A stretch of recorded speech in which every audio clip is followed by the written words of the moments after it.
तो आइए दोस्तों 56वें श्लोक में देखते हैं भगवान श्री कृष्ण हमें क्या समझाना चाहते हैं।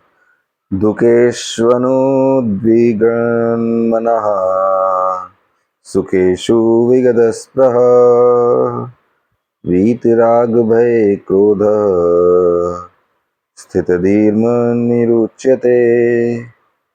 भगवान श्री कृष्ण में यही समझा रहे हैं कि जो मनुष्य किसी प्रकार के दुखों से क्षुब्ध नहीं होता और जो सुख की लालसा नहीं करता और जो आसक्ति, भय और क्रोध से मुक्त रहता है, वह स्थिर बुद्धि वाला मुनीषी कहलाता है।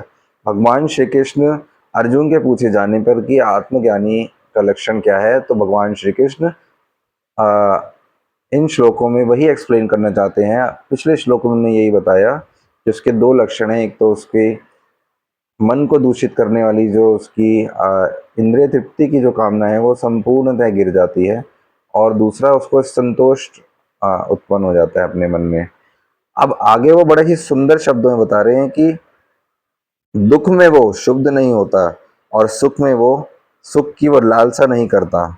इतनी बड़ी बात कह रहे हैं कि जो भी उसको जीवन में दुख मिल रहे हैं उनसे वो साक्षी भाव से रहता है और उसको एकदम पेन, डीप पेन फील नहीं होता, उसको सहन करने की शक्ति उनको मिलती है।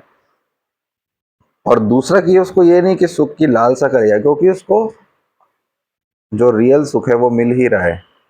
जो रियल सुख है वो उसको मिलने लग जाता है अपने अंदर से, फिर वो बाहर क्यों खोजेगा। और दूसरा एक लक्षण बताते हैं कि उसको तीन चीजें आपको दिखेंगी, ना तो उसको आसक्ति होगी किसी से, ना किसी वस्तु से, ना किसी स्थिति से, है ना। अटैचमेंट बहुत बड़ा कारण है दुख का, बहुत बहुत बड़ा कारण है, ना किसी इंसान से, बहुत बड़ा कारण है दुख का। तो उसको एक तो अटैचमेंट आपको दिखेगी कि उसको नहीं है किसी से, बिना बात के अटैचमेंट। वहां वो खेल रहा है, जैसे एक बच्चा होता है ना भांति, कि वो खेल रहा है बट उसको अटैच नहीं है, वो किसी चीज से अटैच नहीं है।